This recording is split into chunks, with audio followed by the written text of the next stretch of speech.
ಯತ್ನಾಳ್ ಕಡು ವಿರೋಧಿ ನಿರಾಣಿಗೆ ರಾಜ್ಯ ಉಪಾಧ್ಯಕ್ಷ ಸ್ಥಾನ. ರುಚಿಗೆತ್ತ ಯತ್ನಾಳ್ ಕೆಜೆಪಿ 2 ಕೆಜೆಪಿ 3 ಕತೆ ಬಿಚ್ಚಿಟ್ಟಿದ್ದೇಕೆ? ಬಿಜೆಪಿ ಪಕ್ಷದಲ್ಲಿ ಯತ್ನಾಳ್ ಲೆಕ್ಕಕ್ಕೆ ಇಲ್ವಾ? ಬೆಂಕಿ ರಾಜ್ಯ ಬಿಜೆಪಿಯಲ್ಲಿ ಬೆಂಕಿ ದಗದಗಿಸುತ್ತಿದೆ. ಪಕ್ಷಕ್ಕಾಗಿ ನಿಷ್ಠಾವಂತರಾಗಿ ದುಡಿದವರಿಗೆ ಉತ್ತಮ ಸ್ಥಾನಮಾನ ಸಿಗ್ತಿಲ್ಲ. ಸಲಾಂ ಹೊಡೆದವರಿಗೆ ಬಕೆಟ್ ಹಿಡಿದವರಿಗಷ್ಟೇ ಹುದ್ದೆಗಳು ಸಿಗ್ತಿವೆ ಅನ್ನೋ ಆರೋಪ ಕೇಳಿ ಬಂದಿದೆ. ಈ ನಡುವೆ ನಿನ್ನೆ ಸಂಜೆ ಬಿಜೆಪಿ ಪದಾಧಿಕಾರಿಗಳ ಪಟ್ಟಿ ಬಿಡುಗಡೆಯಾಗಿದ್ದು ಅದರಲ್ಲಿ ಯತ್ನಾಳ್ ಕಡು ವಿರೋಧಿ ನಿರಾಣಿಗೆ ರಾಜ್ಯ ಉಪಾಧ್ಯಕ್ಷ ಸ್ಥಾನ ಒಲಿದಿದೆ. ಇದನ್ನ ಕಂಡು ಯತ್ನಾಳ್ ಉರಿಯೋ ಬೆಂಕಿಗೆ ಪೆಟ್ರೋಲ್ ಸುರಿದಿದ್ದಾರೆ. ಹಾಗಾದ್ರೆ ಈ ಬಗ್ಗೆ ಯತ್ನಾಳ್ ಹೇಳಿದ್ದೇನು ಗೊತ್ತಾ? ಅದನ್ನ ಡೀಟೇಲ್ ಆಗಿ ತೋರಿಸ್ತೀವಿ. ಆದ್ರೆ ಅದಕ್ಕಿಂತ ಮೊದಲು ಹಲೋ ಕನ್ನಡ ಯೂಟ್ಯೂಬ್ ಚಾನಲ್ ಅನ್ನು ಸಬ್ಸ್ಕ್ರೈಬ್ ಮಾಡ್ಕೊಳ್ಳಿ. ಹಾಗೇನೇ ಪಕ್ಕದಲ್ಲಿರೋ ಬೆಲ್ ಬಟನ್ ಅನ್ನು ಪ್ರೆಸ್ ಮಾಡಿ. ರಾಜ್ಯ ಬಿಜೆಪಿ ಪದಾಧಿಕಾರಿಗಳ ಆಯ್ಕೆಯಾದ ಕೂಡಲೇ ಯತ್ನಾಳ್ ರಿಯಾಕ್ಟ್ ಮಾಡಿದ್ದಾರೆ. ಪದಾಧಿಕಾರಿಗಳ ಆಯ್ಕೆ ನನ್ನ ಗಮನಕ್ಕೆ ಬಂದಿಲ್ಲ. ಅದು ಹೇಗೆ ನನ್ನ ಗಮನಕ್ಕೆ ಬರುತ್ತೆ? ನಾವೇನ್ ಬಿಜೆಪಿ ಕಾರ್ಯಕರ್ತರೇನೋ?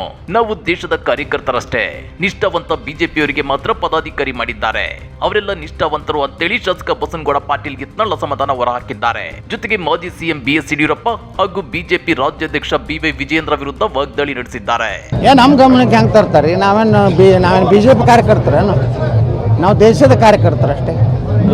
ನಿಷ್ಠಾವಂತ ಬಿಜೆಪಿ ಅವ್ರಿಗೆ ಅಷ್ಟೇ ಇವತ್ತು ಪದಾಧಿಕಾರಿ ಮಾಡ್ಯಾರ. ಅವರೆಲ್ಲ ನಿಷ್ಠಾವಂತರು.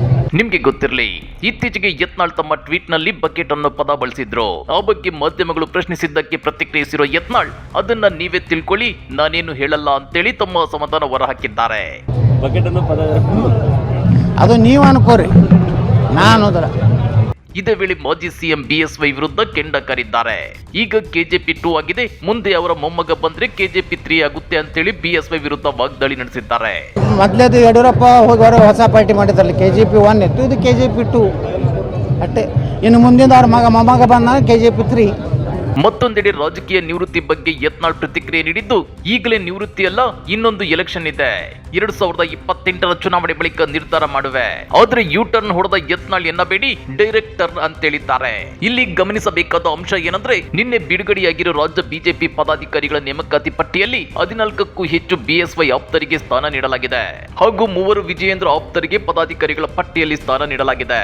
ಶಾಸಕ ಯತ್ನಾಳ್ ಕಡು ವಿರೋಧಿ ನಿರಾಣಿಗೆ ರಾಜ್ಯ ಉಪಾಧ್ಯಕ್ಷ ಸ್ಥಾನ ಹಾಗೂ ಯತ್ನಾಳ್ ಮತ್ತೋರ್ವ ರಾಜಕೀಯ ವಿರೋಧಿ ನಡಳ್ಳಿಗೂ ಸ್ಥಾನ ನೀಡಲಾಗಿದೆ. ಎಎಸ್ ಪಾಟೀಲ್ ನಡಳ್ಳಿಗೆ ರೈತ ಮೋರ್ಚಾ ರಾಜ್ಯಾಧ್ಯಕ್ಷ ಸ್ಥಾನ ಸಿಕ್ಕಿದೆ. ಬಿಜೆಪಿಗೆ ಬಂದಿದ್ದ 17 ವಲಸಿಗರ ಪೈಕಿ ಬೈರತಿ ಬಸವರಾಜ್ಗೆ ಮಾತ್ರ ಕುರುಬ ಸಮುದಾಯದ ಕೋಟಾದಡಿ ಸ್ಥಾನ ನೀಡಲಾಗಿದೆ.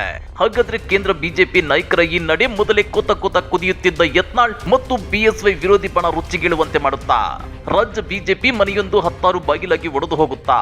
ಕಮೆಂಟ್ ಮಾಡಿ, ವಿಡಿಯೋ ಲೈಕ್ ಮಾಡಿ, ಶೇರ್ ಮಾಡಿ. ಇಂಥ ಮತ್ತಷ್ಟು ರೋಚಕ ರಾಜಕೀಯ ಸುದ್ದಿಗಳನ್ನ ಮಿಸ್ ಮಾಡದೆ ನೋಡಬೇಕು ಅಂದ್ರೆ ಹಲೋ ಕನ್ನಡ ಯೂಟ್ಯೂಬ್ ಚಾನಲ್ ಅನ್ನ ಸಬ್ಸ್ಕ್ರೈಬ್ ಮಾಡ್ಕೊಳ್ಳಿ.